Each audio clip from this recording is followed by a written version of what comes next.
People don't often think about games as vehicles for philosophy, for introspection. For most, they're little more than just a fun distraction. But for me, the real power of games are the stories they tell, the worlds they bring to life, and most of all, the lessons they teach all of us. Because contrary to popular belief, games might just be some of the best teachers out there. All you have to do is look in the right places. So today, I hope to take you on a journey through some of the moments in games whose messages have meant the most to me in my now many years playing, and might just inspire something great in you too. About love, family, life, and each other.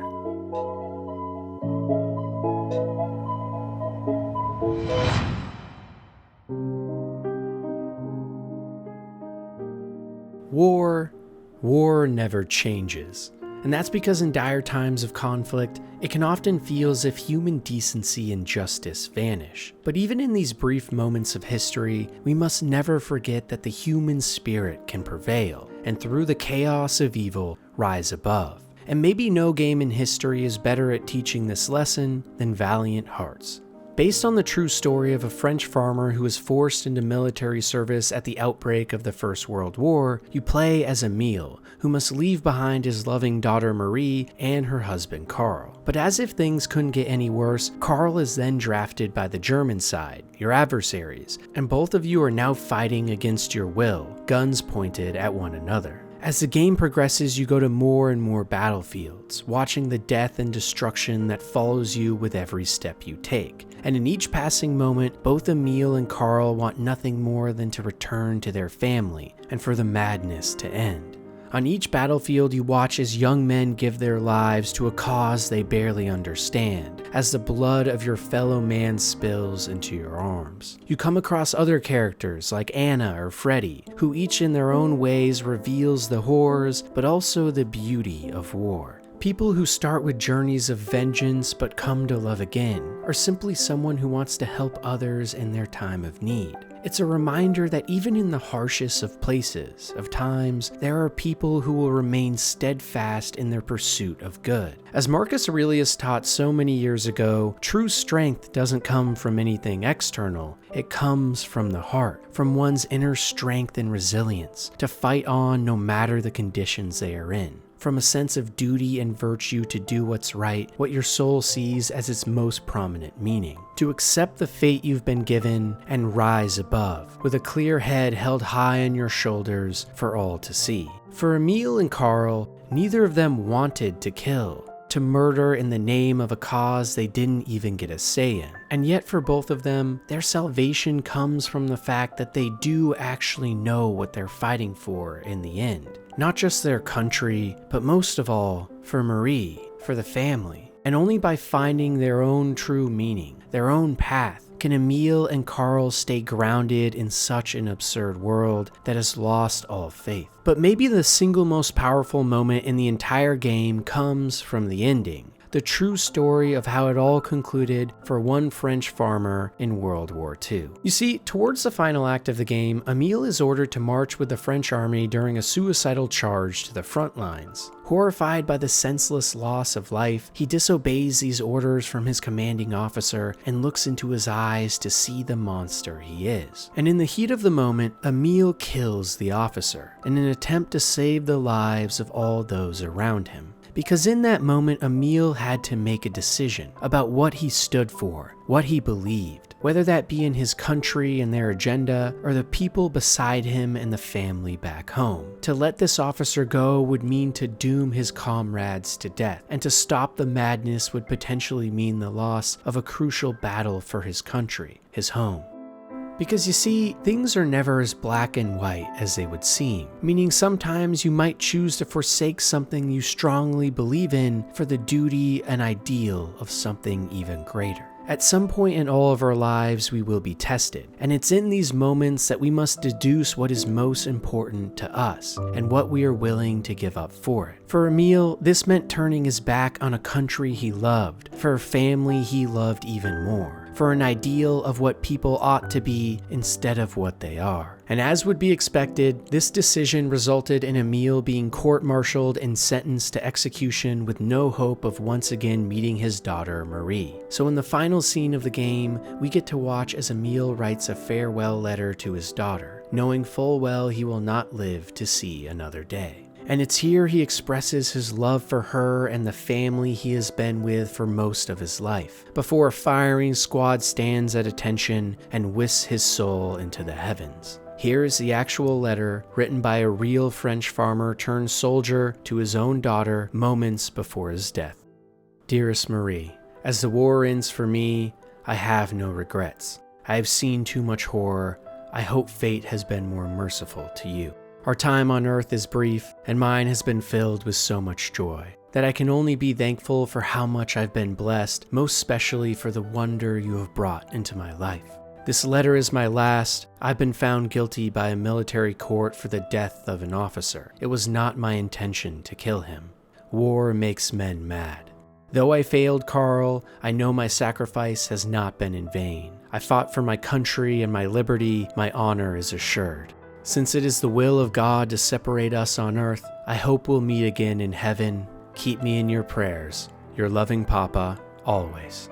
No matter the conditions in which we are put under, the family members with whom we must leave, or the decisions we must make, Valiant Hearts teaches that the path to righteousness is one we must forge ourselves. By creating meaning in a world of anger and pain, by seeing the goodness in people despite the evil they commit, only then can we find true salvation. And in the case of Emil, that salvation came from sacrificing himself for those around him, for his fellow soldiers, his scared son-in-law, and most of all, his loving daughter. Because while they will never again get to see Emil, his valiant heart will live on and inspire all forever, to live lives of love, compassion, and duty no matter the cost. One of the most powerful messages from a game of all time.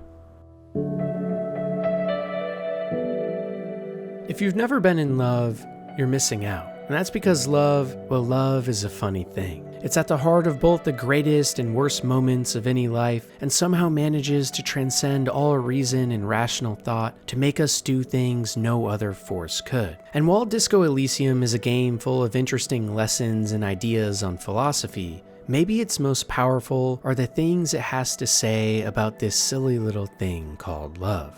In the title, you play as a man named Harry Dubois, who on one fateful day awakens from a drunken stupor inside a ransacked apartment with no memory of who he even is. And in what feels like no time, you discover that you are actually an accomplished detective who has been using and abusing substances nonstop and has been tasked with figuring out the mysterious murder that took place in this desolate portside city called Revachol. This expedition of sorts takes you from one shady character to the next, along with your trusty companion Kim, who must put up with your antics every step along the way. You are a broken and depressed excuse of a man, full of sorrow and anguish, all at the hands of an invisible force you have no recollection of. Your body yearns for things that will kill you, and with each step your psyche screams in pain for a past that you are working to uncover. And it's this uncovering that reveals the beauty of love. You see, the main catalyst that has sent Harry Dubois into such chaos, the thing that pushed him so far he abused his own body into oblivion, quite literally forgetting his past in one drunken night, was your fiancée, Dora.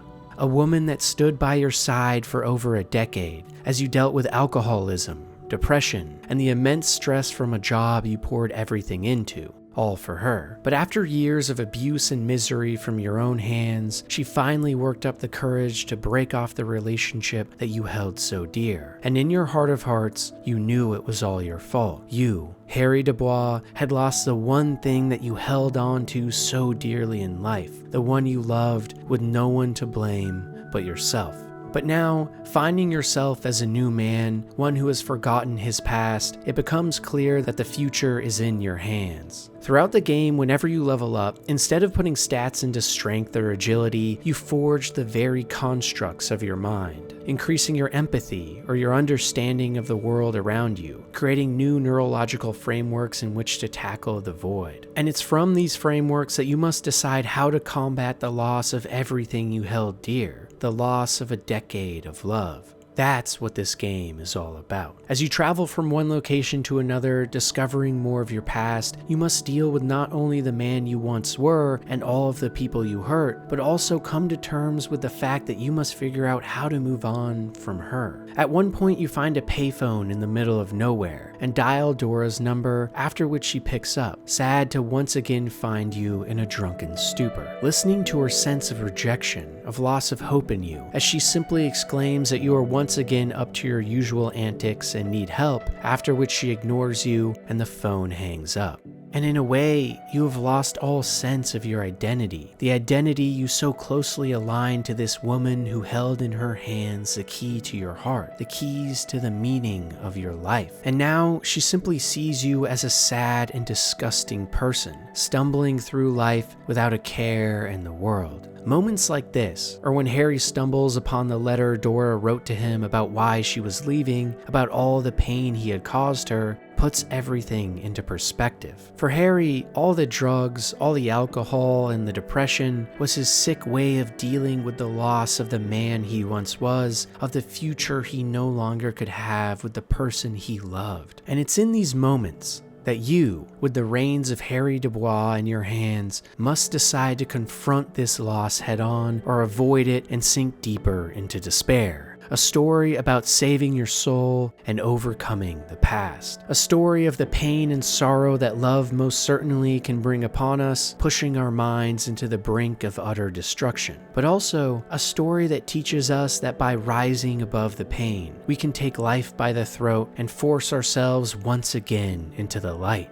Later on in the story, after you've learned about Dora and who you once were, deep into your path of creating a new person from the ashes of what was, maybe even with a new name this time, you come across another woman named Lily Ann Carter, a mother of 3 children whose husband had left them to all rot and wither away, abandoning innocence when they needed him most. To compensate, Lily Ann works tirelessly on maintaining the fishnets by the pier, putting together as much money as she can to feed her children. And when you talk to her, she opens up about all of the pain she has been through and all of the feelings of abandonment she's suffered with. But she also sees the pain in you and reminds you that in the face of anguish, we must also learn to cope and move on, if for nothing more, others around us. Without Lillian, her 3 young boys would be left to fend for themselves on the street, and because of this purpose, she vowed to rise above the sadness, to once again find love for life after it had stricken her down before. As the philosopher Soren Kierkegaard taught in the 1800s, despair is always a condition of the self, a condition born from feeling stuck in the past or bound by expectations, a tension between who we are or once were and who we ought to be. Or in other words, despair comes from failing to overcome the past and once again love yourself. No matter how much you have been betrayed in life, no matter how many times love smacks you in the face, laughing at the arrogance to think you could live in pure harmony, don't ever forget that others, the world, and your inner soul are counting on you to lead a life of love in the echoes of eternity, no matter what you must overcome. To love is to live life, and to suffer is to live an even greater one, if for nothing more than the inspiration for a world to live on. One of the most profound lessons for one of the most powerful forces in the universe. Disco Elysium might not be my favorite game ever, but it sure has a way of making you feel something like not many others do. God is dead, God remains dead, and we have killed him. These are the famous words written by Friedrich Nietzsche in his acclaimed novel, Beyond Good and Evil. At the time, it was a proclamation of an end of an era, a loss of faith in a world that for so long depended on it, which would in time usher in either our death or our salvation. But without a shadow of a doubt, it was something new. After all, what happens in a world where God is dead, where the foundations of faith itself start to crumble and belief wanes? Well, Pillars of Eternity is a series that at its core tackles this very question. You start at the beginning of the first game as a protagonist called the Watcher, an individual born with the power to communicate and interact with the souls of the living and dead. You are able to see memories of past lives, or the lingering echoes of souls that for whatever reason, often tragic, cannot move on to the wheel of life to be cast into future reincarnations. And the reason this is so significant is that in the world of pillars, everything is about the soul. Every time a person dies in this universe, their soul is sent back to the wheel of time, where their essence is once again cast back into the world anew in a new host body. And while the past is forgotten during each cycle, its ramifications still pull the strings behind the scenes. Watchers have the ability to decipher these past lives, or to help souls move on to the next that are trapped in anguish. But this power too can lead to the collapse of one's inner psyche. As you try to wade your way through a sea of souls and minds the rest of the world cannot even comprehend. So because this power is killing you, your main goal in the first game quickly becomes to figure out how to stop it. But along the way, you become wrapped up in one of the biggest conspiracy theories of all time that reveals to you the deepest machinations of this setting. Thousands of years ago, before the time we play at in the games, there was an ancient civilization of hyper-advanced people called the Ingwithans. Through their mastery of manipulation of souls and their marrow, these grand people were able to construct massive cities and megastructures, change the weather in times of need, and dominate the other tribes around them. And yet, with all this power, the Ingwithans stumbled upon a very dark secret. By manipulating thousands of souls and developing more and more advantageous technology, they sought to speak with the gods, to commune with them and discover the truth of who was right. And that's because at this time in history, there were not just a few gods, but hundreds, thousands, and many conflicts and wars were being fought all over for who was right and who was wrong. But when the Ingwithans finally got their wish and were able to transcend into the thrones of the gods, they found nothing. The entire ideas of existence, of purpose, of meaning were nowhere to be found. This revelation shattered those who saw it, as it became clear that by diving into the nature of the metaphysical reality using soul magic, there were no gods after all. A bleak and terrifying revelation for a world built on the foundation of creators that never even were alive. In a panic, the Ingwithans that did learn of this disastrous truth decided to use their new power over souls and reincarnation developed by science to keep the foundations of the world alive. They constructed their own gods based on various aspects of existence in previous mythologies focused on the ideas of justice, nature, time, war, and beauty. And from these ashes rose a new pantheon of all-powerful beings, the new gods of Aora that this time actually existed. But the rest of the peoples never discovered the truth, and for thousands of years, the civilizations of this planet grew to see them as their own, while behind the scenes, these new Ingwithan gods held ultimate power. It's not only one of the coolest twists and stories I've ever seen in a video game that really makes you think, but one that is meant to parallel our real lives as well. As Nietzsche proclaimed many years ago, society in a way is now going down the same path as the Ingwithans, where technology like artificial intelligence and the scientific method are reaching a point where for many people, they have replaced the fables and stories of religions and gods.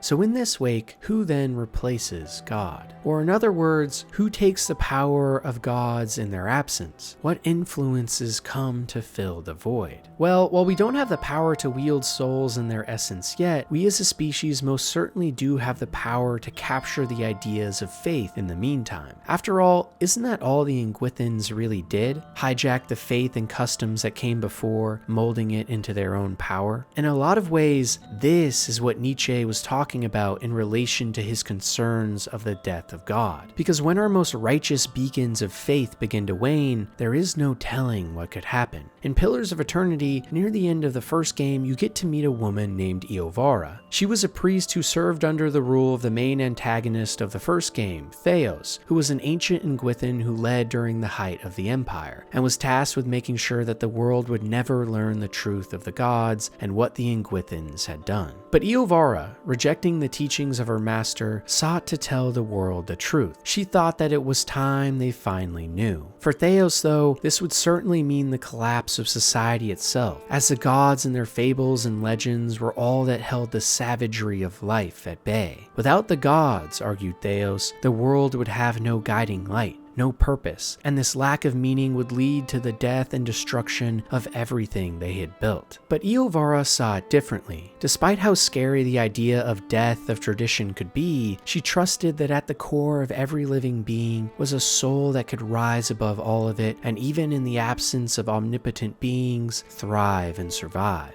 And for her transgressions, Eovara was killed, and for thousands of years she sat chained to her soul, unable to make it back to the wheel until she relinquished her own faith. Not a faith in the gods, old or new, but in the souls and righteousness of the people. And well, it's once again a perfect analogy to our real lives, where we too are being met with this same conundrum. The conundrum of not only whether or not God or gods exist, but also whether or not they even need to. Without these structural forces that are meant to house our morals and guide our actions, without religion, are we doomed to fail? Or in its ashes, can we form new customs and laws that dictate the people we want to become? It's a fascinating thought, and one we quite honestly don't have answers to yet. After all, once we have killed God, who takes his place? And Nietzsche worried about this too, because right after proclaiming that we had killed God, he said this: "How shall we comfort ourselves, the murderers of all murderers? What was holiest and mightiest of all that the world has yet owned has bled to death under our knives. Who will wipe the blood off us? What water is there for us to clean ourselves? What festivals of atonement, what sacred games shall we have to invent? Is not the greatest of this deed too great for us? Must we ourselves not become gods simply to appear worthy of it?" Depending on if you agree with Eovara or Theos alike, it is now our destiny as a species to find out. But if I had something to say about it, I think that at the core of all of us, and the inner essence of our humanity, is a soul that, just as the Ingwithans did, can be molded and constructed with or without the presence of real gods. Because at the end of the day, a god's true power comes from the faith in which they inspire, from the goodness that it leads to in people's hearts. And considering all of the millennia that humanity has proven this goodness, despite all of the bad, I think there is a world in which so much beauty can be attained, whether or not God is or is not in the picture. But in this transformation, we must never forget what made the ideas of gods and their teachings great too, and in doing so, potentially never lose the faith of believing in them,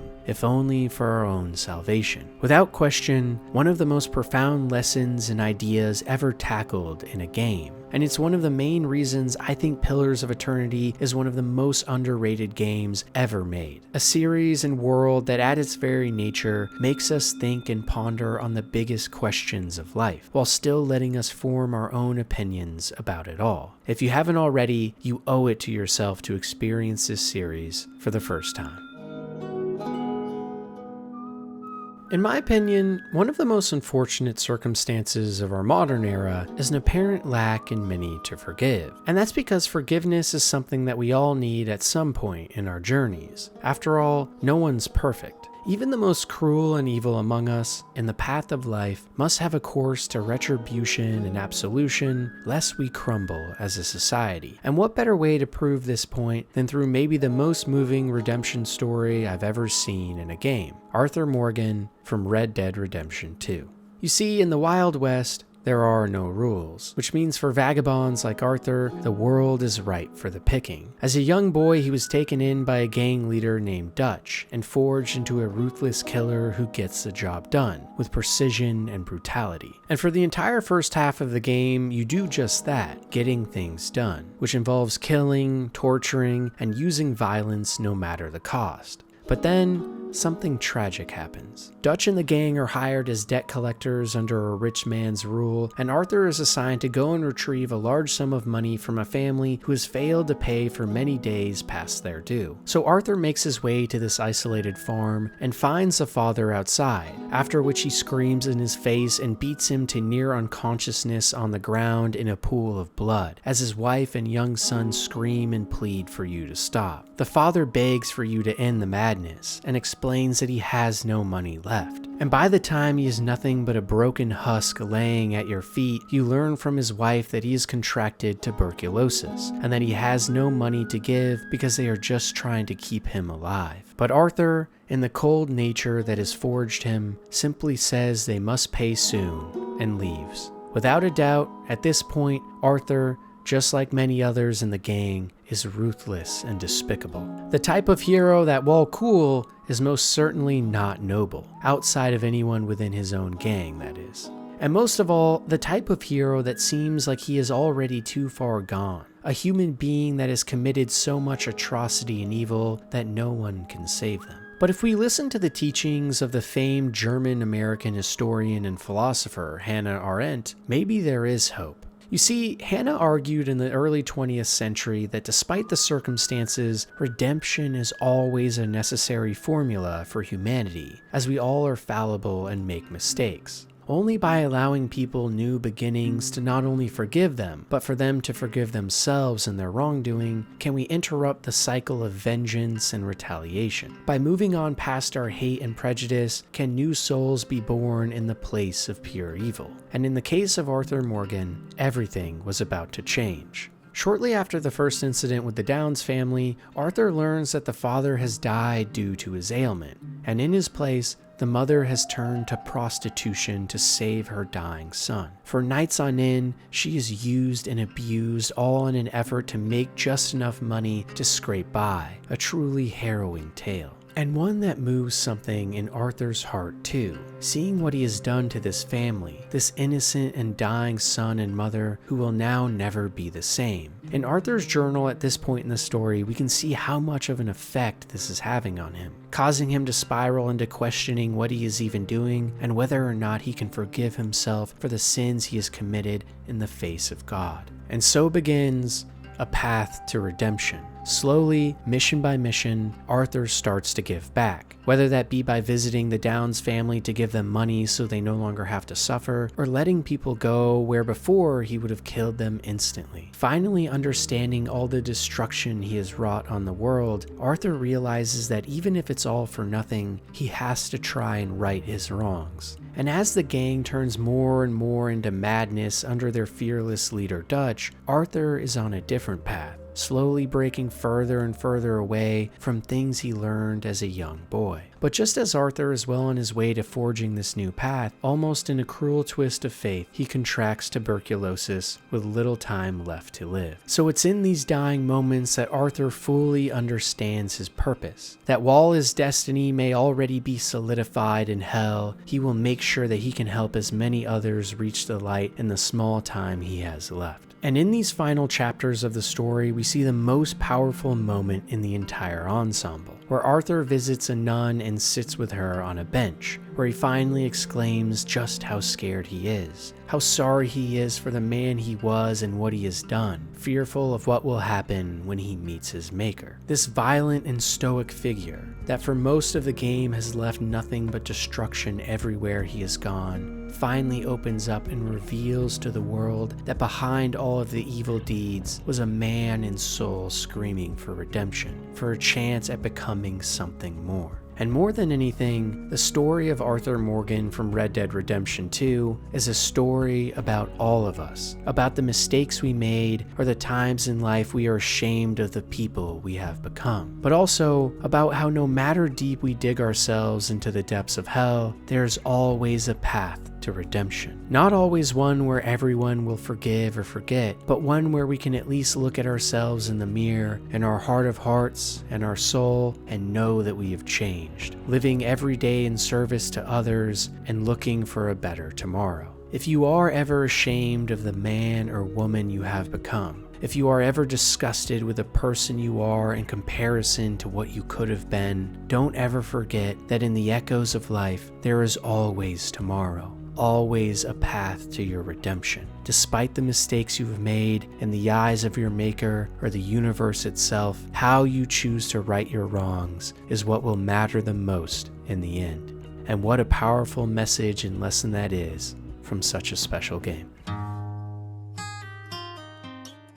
The 21st century is one that can largely be defined by an almost impenetrable sense of nihilism, where it feels like no matter where you look, there are countless people being held down by a debilitating lack of meaning, purpose, and sense of value. For them, work, play, and even life itself have lost any point. It's a sad state of affairs, only made sadder by the fact that these people may not even be wrong. After all, is there really any meaning behind all of, well, this? But you know, maybe that doesn't have to be a bad thing. Maybe this lack of meaning in the universe is actually one of the most beautiful traits of our existence, something that makes it all worth it in the end. Nihilism with an optimistic twist. And if there is one game that exemplifies this idea perfectly, it's Outer Wilds. Every day in the game you awake to a universe teetering on the edge of destruction, where you lift your head up from a roaring campfire and are given 22 minutes to discover the secrets of the universe, lest the sun in your system once again goes supernova and sends you back in time to where it all began, again around the campfire. So in order to figure out how to stop all of this, you are able to command a nearby spaceship and take off into the stars, visiting multiple planets nearby, all with something that makes them special and unique. On one, the entire surface is made of water, with giant aquatic tornadoes reaching into the sky. On another, there is a massive black hole at the center of the planet, slowly sucking in everything nearby into the abyss. And on a set of two, you can watch as sand from one is siphoned off into the other, meaning on each and every planet or body of rock in this solar system, things are changing over time. And where you are and at what time matters wherever you go. So it's up to you to decipher what buttons do what actions unlock new areas, or for example, how to deal with quantum entangled rocks that change position every time you look away. It's a fascinating premise for a game, and without exaggeration will be many people's greatest experience in the entire medium on a first playthrough. But you see, I think the real greatest achievement of this beloved indie title is what it has to say about the universe itself. Because the further and further you get into Outer Wilds, the closer you get to trying to save the universe. You unearth ancient lost space stations that belong to a previous species that could control suns, and track down ways to use black holes or quantum particles in the system to your own advantage to quickly move between locations in order to solve every puzzle you need to.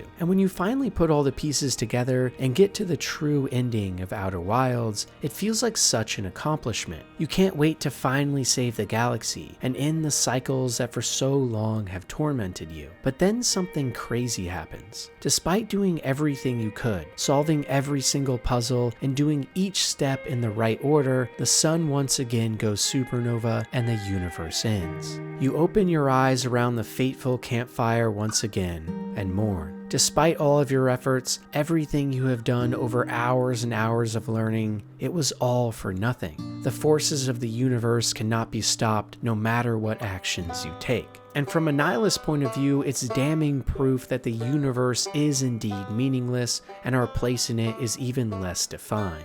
But in that same ending where the universe once again ends, we also get to sit around a new campfire, this time with all of our friends and people we have met along the way, who embrace us in the echoes of eternity, the eye of the universe, a place where all new life is born. And as you look into the eyes of every person here and fall into the trance of their instruments as they begin to play, you realize that everything you have been through, all the struggle that ended up being for no gain, was worth it all in the end.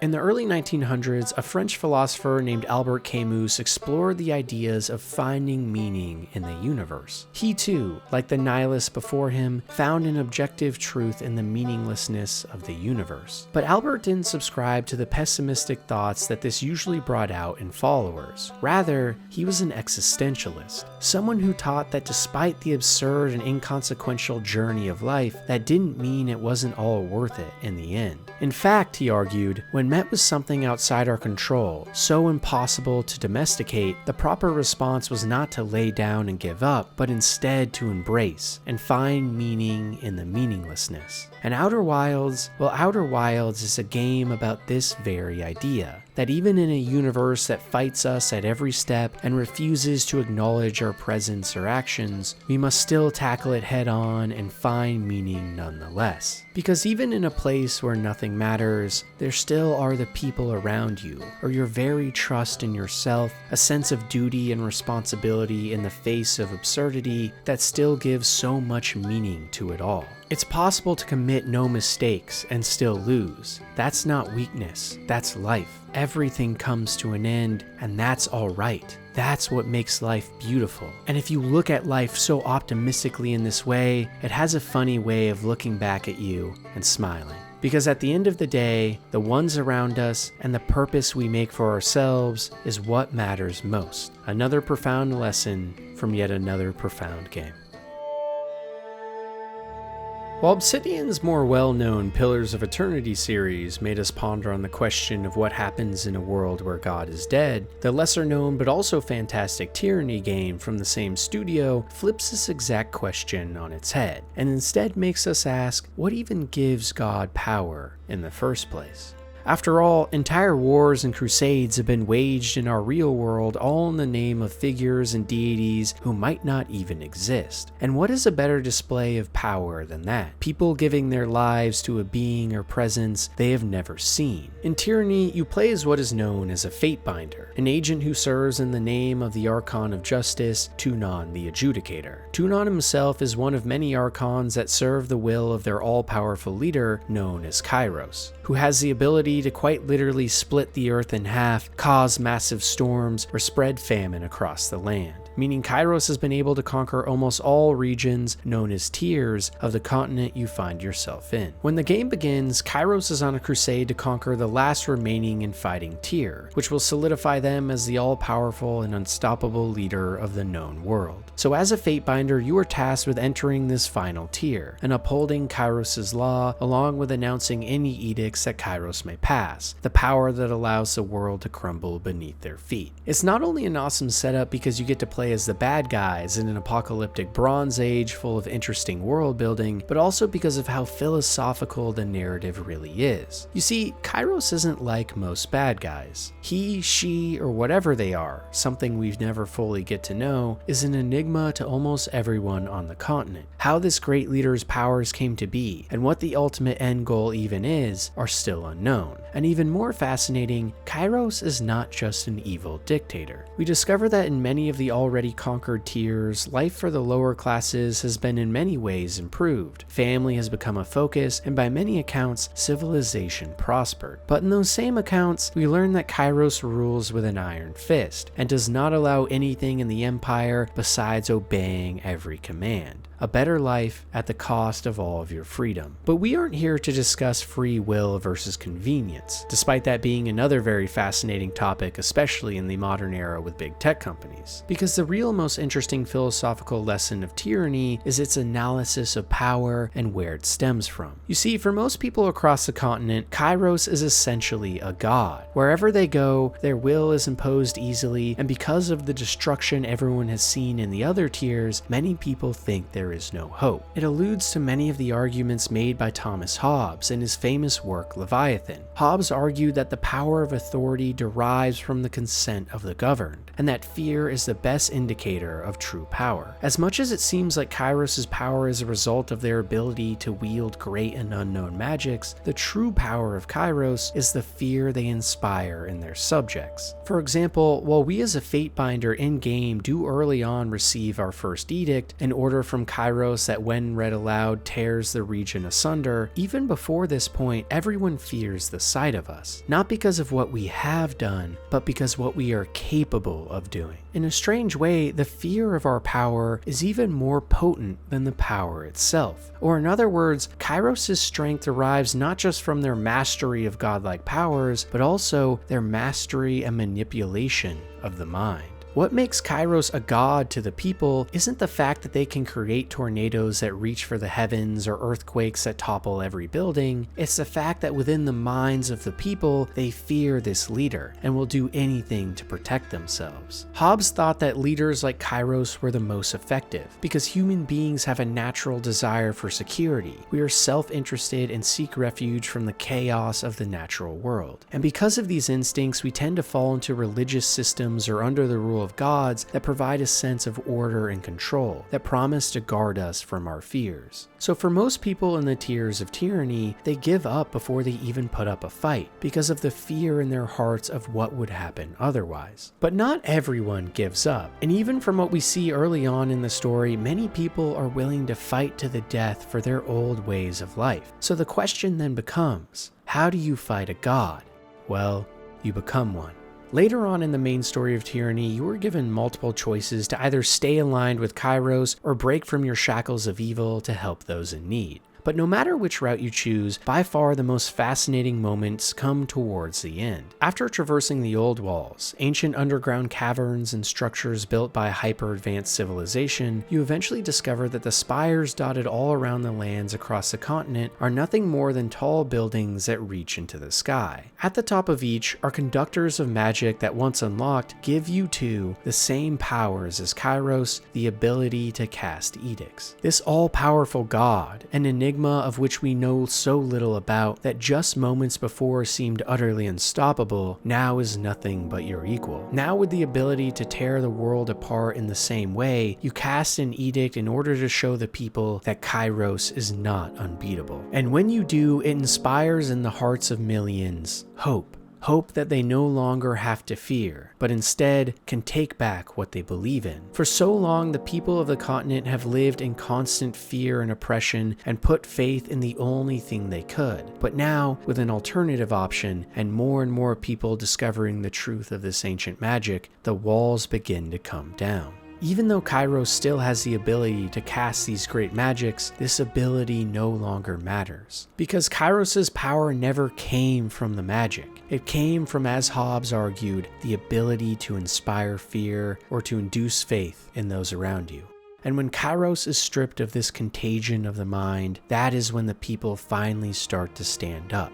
Power, or the idea of becoming a god, isn't like most people think. Gods and dictators don't garner their power or induce their will with magic scrolls or imposing strength. They get it from the will of their people. Without a belief in what they are saying, nothing they say has any power at all. Even the will of Kairos does not spawn from thin air. It comes from the reading of an edict, which must be heard and believed by the people and read aloud from a fate binder. Or in other words, it comes from the faith that their fear is justified. Power doesn't come from omnipotence, from the afterlife, or from creating the universe as we know it. Power comes from faith, from belief in an idea of power itself. So if you want to rule a people, if you want to become a god, then all you have to do is simply convince the people that you are one. Whether or not you have the powers or capabilities is irrelevant, because the power of faith trumps all. And no game that I can think of teaches this lesson better than the story of Tyranny and the rise and potential fall of Kairos. Because while this game will likely never get the sequel it deserves, where we could take on Kairos firsthand with our new army of faithful, at least the first title was able to get this main message across so clearly and in such a beautiful way.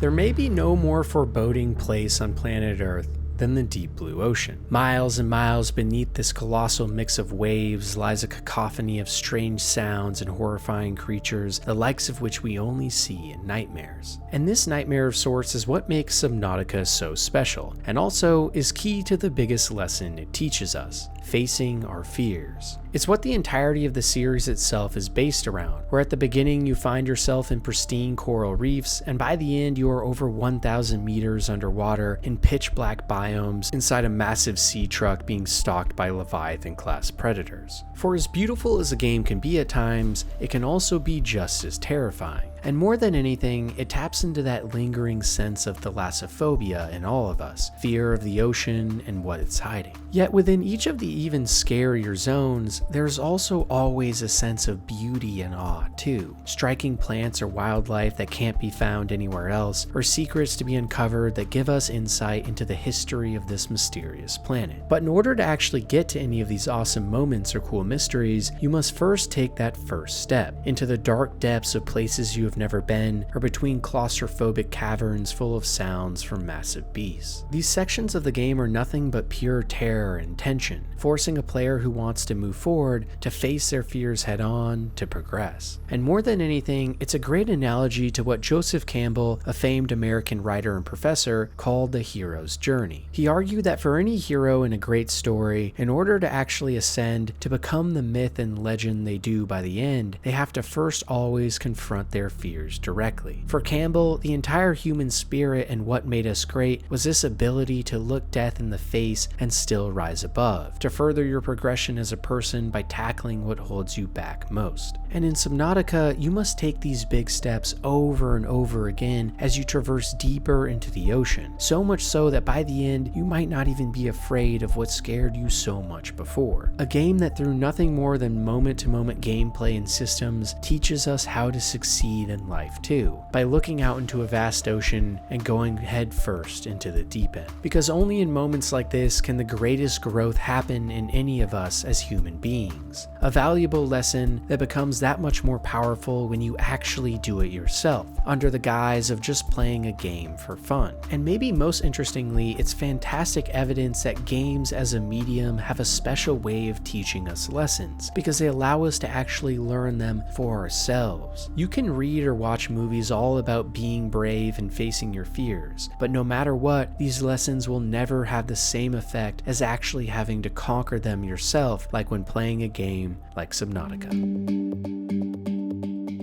What can change the nature of a man? It's a question that famously was asked at the end of one of the greatest philosophical games of all time, Planescape Torment, but I've already analyzed Planescape in a video just like this for the same reasons. However, it isn't the only series to highlight this fascinating topic, as another has even more to say: Fury. In this relatively unknown indie, you take on the reins of a mysterious figure known as the Stranger, a man chained against his will who is awoken by another peculiar figure, a being in a demented bunny mask who is simply referred to as the Voice. This entity informs you that it's time to break free, and from this moment onward, you must somehow escape your prison with no idea of what's really going on. The first boss you meet is nothing more than a trial, and one you beat swiftly at that. No emotion, no thought, just pure violence and victory. But as you slowly start to make your way from one boss arena to the next, things aren't adding up. Who were you before? Why were you chained? And what is going on in these fantastical environments you're traveling through? Suddenly, bosses start to ask you why you have done what you have done, questioning if you can ever change at all. And it plants a seed within your mind that maybe, just maybe, you aren't the good guy after all. Because while most players will just assume they are being held by sadistic and bad people at the start of the game, the more you play Fury, the more you discover the secret that it's not you who is trapped in this containment facility with them, but these warriors and defenders who are trapped in here with you.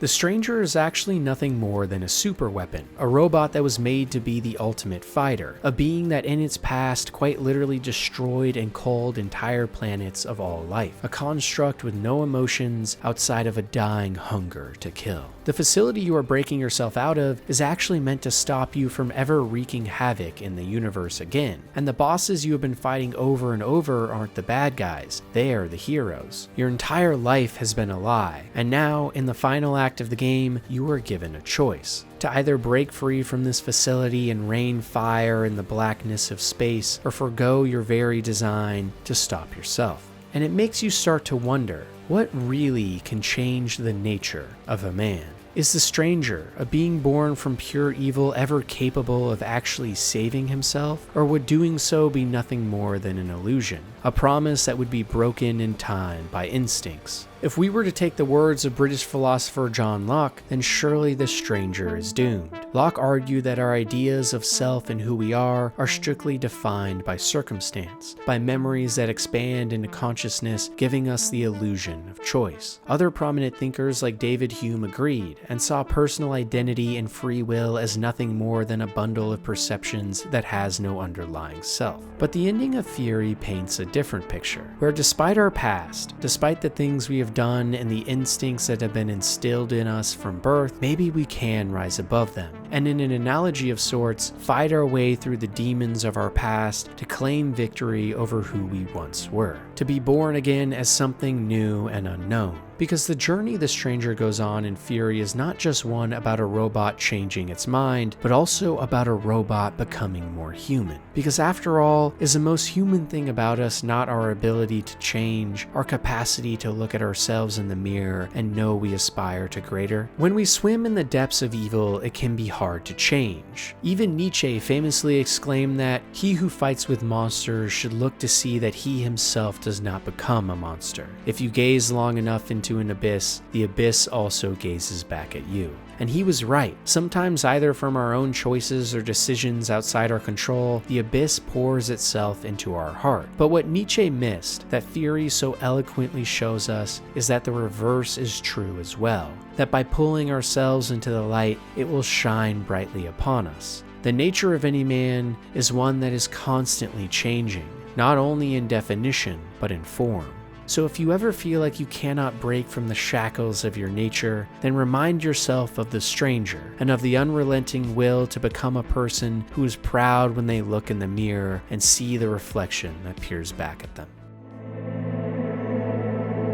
Cyberpunk 2077 is a weird game. And that's because what started out as a despised and buggy new IP full of broken promises is now one of the most beloved games in recent memory. But you see, for me, Cyberpunk has always been great, and that's because at its core, behind all the controversy, is a story that teaches us the most important lesson of all. Not about saving the world or becoming an unstoppable superhero, but about saving ourselves. The narrative begins with you as V, a mercenary for hire who finds themselves wrapped up in a conspiracy and job that immediately sends the narrative of the game into chaos. What was supposed to be a straightforward mission for money turns into an all-out action thriller with betrayal and reincarnation alike. But the real beauty of Cyberpunk aren't those exhilarating set pieces, it's the people in between them. After the first act, the entire rest of the game is more of a character analysis than anything else, with you being tasked with helping out multiple people or groups like Pan Am and the Aldecaldos, Judy and Johnny, or Takamura and his inability to understand texting. Each and every one of these characters starts as nothing more than an annoyance or means to an end, but by the finale are the people that V holds closest in their life. And that's because through every mission and every moment you spend with these characters, you start to understand more of who they really are. For Johnny Silverhand, in a past life he was a rocker boy terrorist who stopped at nothing to accomplish goals he thought were righteous, taking down the capitalist systems around him. But on this journey, he was swept up fully into himself, losing all loved ones and friends around him, tortured by the man he had become. So when you finally take him to the oil fields where his grave was dug, only to find out that no one ever came to mourn him, Johnny realizes just how lonely he's become. For Pan Am, you watch as a woman stronger than anyone you've met slowly reveals her softer side to you, huddling next to you around a campfire or in an abandoned hut, revealing to you that she just wants to get away from all the madness in the world and finally focus on what she cares about most, the Aldecaldo family. Or what about Judy, maybe the single most tragic of them all?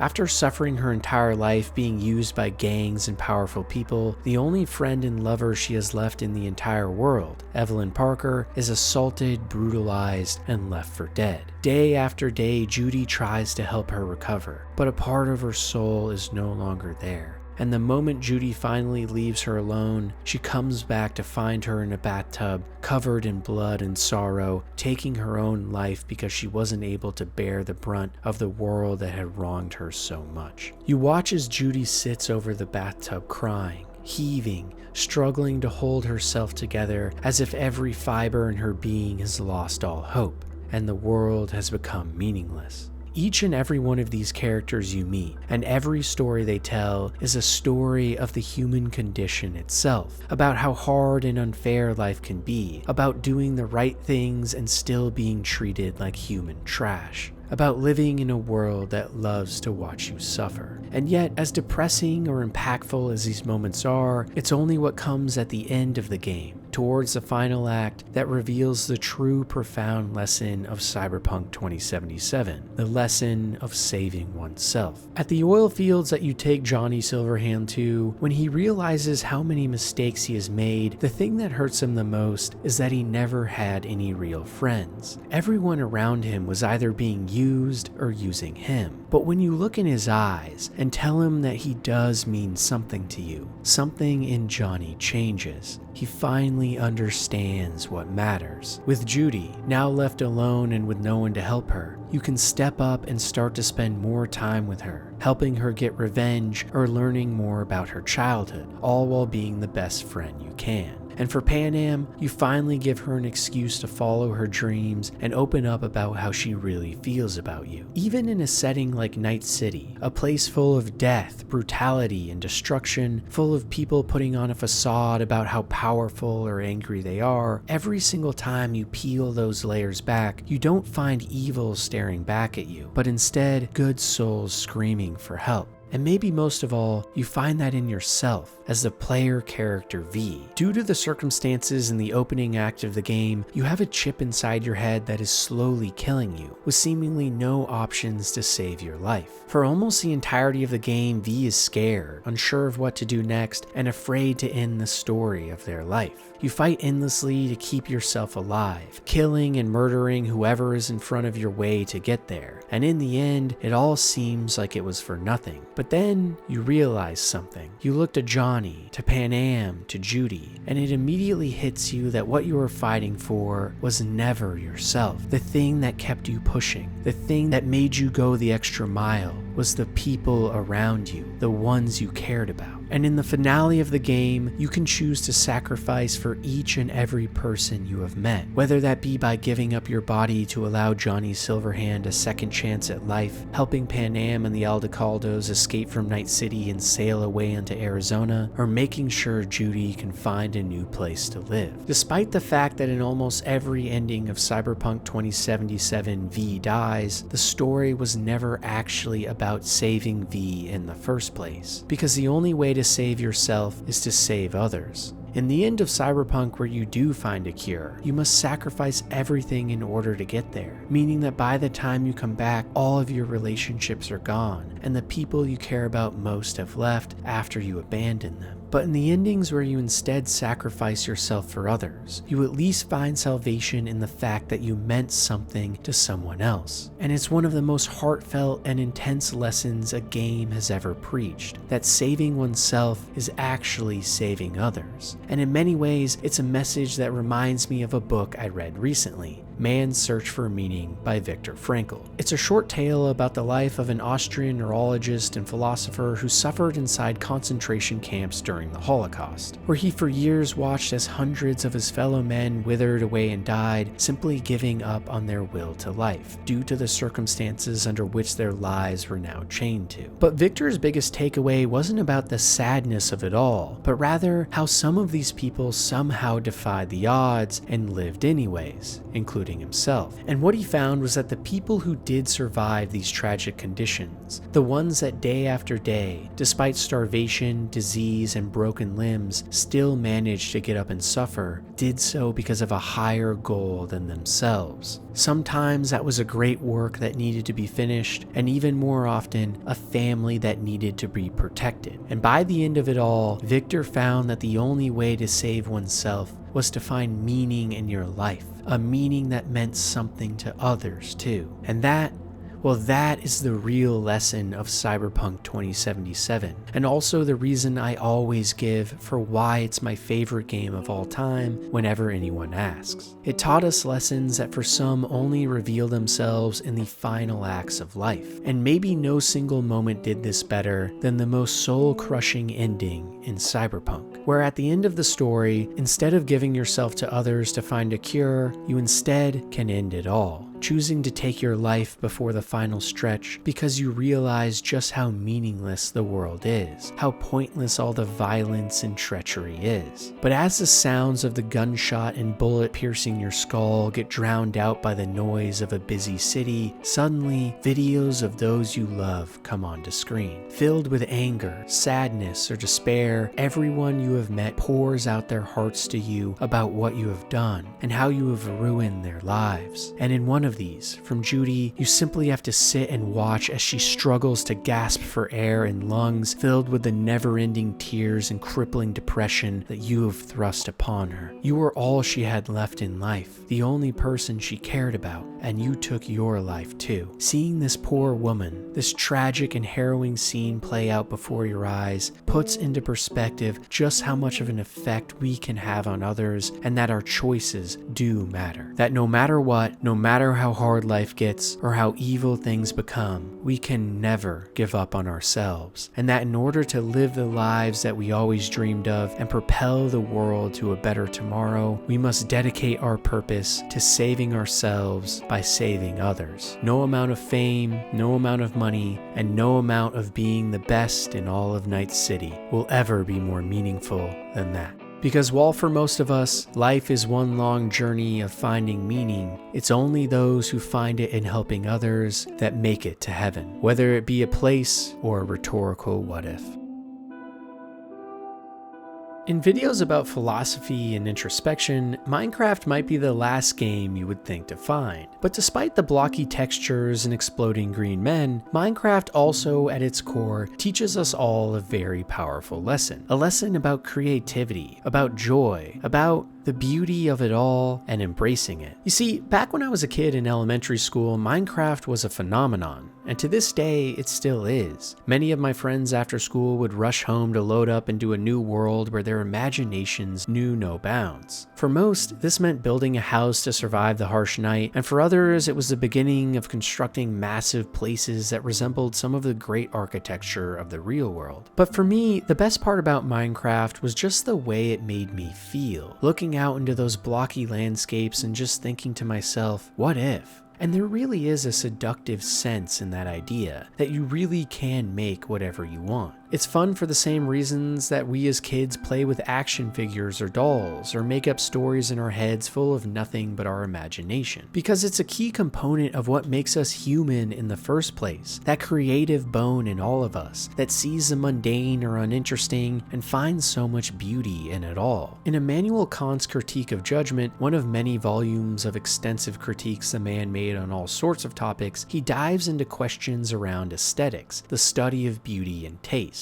And I think many of the ideas he presents actually are perfectly displayed in Minecraft. For instance, he argued that the real power of aesthetics, of beauty, was that they were one of the only things that we appreciate merely out of its own merit, not out of vying for personal gain or something practical. For the most part, people don't work on creations in Minecraft because they are trying to gain something. It's because they simply enjoy the journey, the feelings of accomplishment in creating something that is really your own, no matter how small or large. The satisfaction of crafting something you can be proud of, because there really is a sublime sort of nature in things like this, where the object of your imagination, or the goal you look to achieve when creating something, is formless, without real explanation, and yet it still has an overbearing and powerful nature that captures our souls. Kant argued that when we experience beauty, our imaginations and cognitive self come into a zone that he called free play, where pleasure is formed in a uniquely non-conceptual way that inspires a sense of purpose in the things that otherwise lack purpose. Or in other words, while it's hard to explain why, the pointless things we create in Minecraft have a funny way of taking a life of their own, of becoming something that puts a smile on our face or hits us with a wave of nostalgia. And it's strange too, because as weird as it sounds, it gets even stranger. Because things like this, full of so much unexplainable beauty, also have a knack for stirring the goodness inside us too.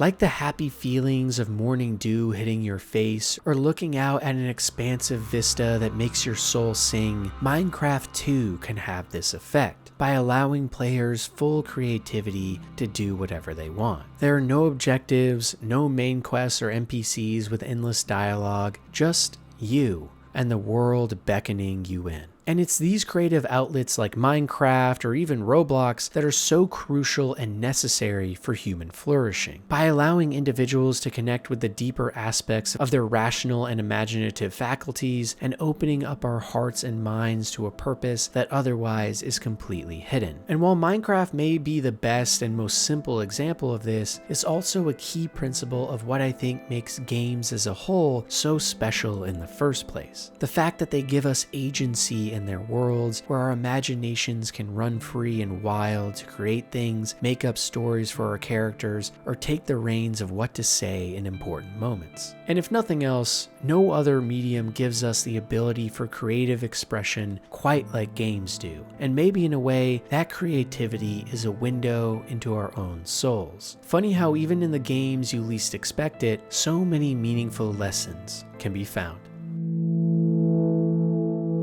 Sometimes it can feel like everything is hopeless. The media lies, people constantly fight one another online, and the further we contort ourselves into this digital future, the further we stem apart. But yet, beneath all of this hate, uncertainty, and struggle is a human spirit in defiance. A sense of love, of passion, and never-ending desire that has championed our species for thousands of years. And it's important we never forget that fact. In a modern era that has seen so many giving up, one of the best lessons we can all learn is one that Citizen Sleeper so perfectly encapsulates: the idea of finding hope in the hopeless.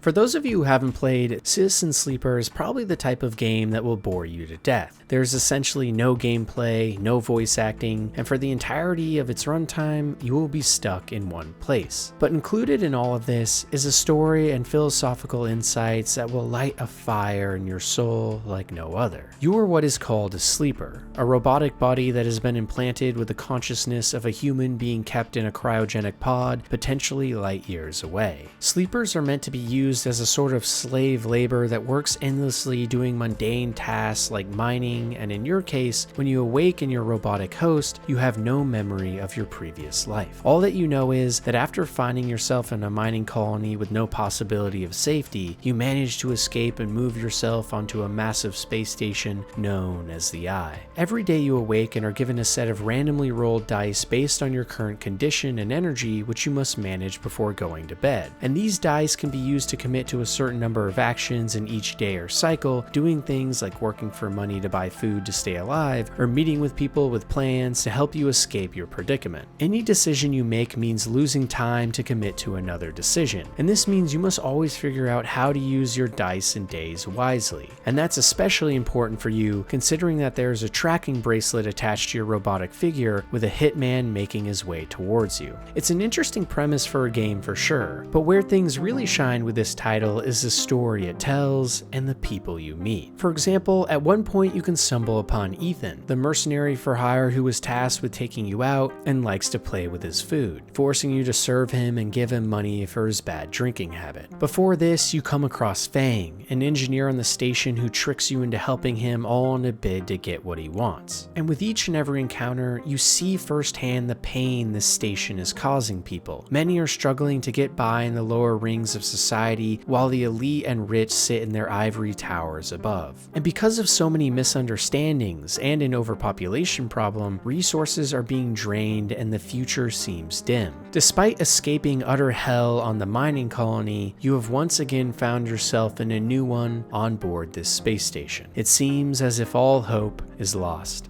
However, the more and more you play this game, the more that sentiment changes. You start to meet people like Dragos, an elderly man who is struggling to make ends meet, and if you help him, can survive. Or Fang, someone who betrayed you at first that by the end is fighting alongside you, helping to make sure you're safe. Even Ethan, a man with almost no redeemable qualities, in the end, if shown kindness, will reflect on how he has no friends and how sad he is before betraying you again. Each and every one of these characters, whether they are poor and destitute or rich and powerful, has more to them than meets the eye. Behind the horrific institutions and pain on this station are people, are individuals that simply want to dream again of a better life beyond all they know. People that want to find hope in the hopeless. And it makes you ask yourself whether or not that can even be done. But then, you meet Lem and Mina, a father and adopted daughter duo who are living on the streets in utter agony. When you first encounter them, Mina is scared of you and holds tightly onto her stuffed animal Bun Bun for protection. But over time, as you get to know them better, they both open up about their past and the struggles in the present. You can see the sadness in Lem's eyes. Mina was a young girl he found on an abandoned ship, who he took in while she was at her most vulnerable. This meant giving up meals for her and doing anything he could to protect her. Lem even explains that even though he had lost all hope years before, when he saw the innocence in Mina's eyes, he knew that he would never let her lose hope too. And this powerful message inspires you to do everything you can to help them, giving up your own money, time, and sanity to make sure they can both get an apartment and thrive. But still, for Lem and Mina, the ultimate goal is to get off this station and find a new home, and so their goal too becomes yours, should you choose that path. But in my first playthrough, because there's so many different endings, I wasn't 100% sure I was going to go down this route. After all, I needed saving too. Without constant nourishment, my robotic body would die, and with that, all of my recent memories of who I am. But then, in another quest, something crazy happened. While exploring the zone called the Greenway, I stumbled upon an elderly woman named Rico, who told me all about the station's past, and helped me unlock the knowledge I needed to dive into the circuit boards of this most remote part of the eye. And inside these computer terminals, I was met with a mystical and robotic figure called the Gardener, who promised to help me ascend to something greater, forgoing my body in the real world to save myself, but in the process, leaving everyone else behind. I sat and thought about what this would mean. What it would mean to leave this poor old woman sitting by my side who had just become my friend. What it would mean to leave Lem and Mina knowing they would never get off this station on their own. And in that moment, I told the Gardener I would not follow him and cut the connection. And when I did, I was met with this unbelievably moving scene. And then, after an age of crossing, you are there, settling back into the chair. Into a body in a chair, and the overwhelming sensations that come with being a living thing with a rich and detailed sensorium. For a moment, you feel like you have made a terrible mistake. Who would choose this weight, this anxiety, this deep well at the center of existence? But then you feel it. Rico's hand gripped around yours, trembling a little, sweating a little. Rico's hand with its brittle bones and crumpled skin. Rico's hand. And in that moment, you understand why you made this choice. And then you squeeze Rico's hand and wake up. Despite giving up the one shot I had at saving my body, the only hope I had left in the universe, I made the right decision. Even when all hope now seemed lost, I had what really mattered, the hope and inspiration of others. For my robotic construct and surely short lifespan ahead, meaning and hope was not to come from a will for me to survive, but for those around me, those I loved and cared for, to carry on. Without me, Rico would lose the only friend she had, and Mina would again feel the sense of abandonment that her parents left her with so many years ago. For so long, I had been playing Citizen Sleeper as if there was no hope, in a world where everything had gone to shit. But the truth was that all around me was hope, not in the institutions and megastructures of a forgotten world, but in the people, in the individuals around me who all had a story to tell. In Albert Camus's famous essay, The Myth of Sisyphus, he argued that life is essentially meaningless, but that humans persist in the absurdity of defiance anyhow. And if Citizen Sleeper taught me anything, it's that defiance comes from a never-ending desire to help one another. So if you do feel hopeless, or like the world just isn't worth it anymore, don't ever forget that there are others out there who feel the same way, that need your help. And if you have one takeaway from this video, it's to never lose hope. Because hope, well, hope is all we have, but also all we need. Somewhere out there is a Lem or Mina, a Dragos, a Fang, or even an Ethan, whose destiny might rely on you being the beacon of light that the world and universe hopes you become. And as always, thank you for taking the time to watch and support what I do here. I'll see you next time.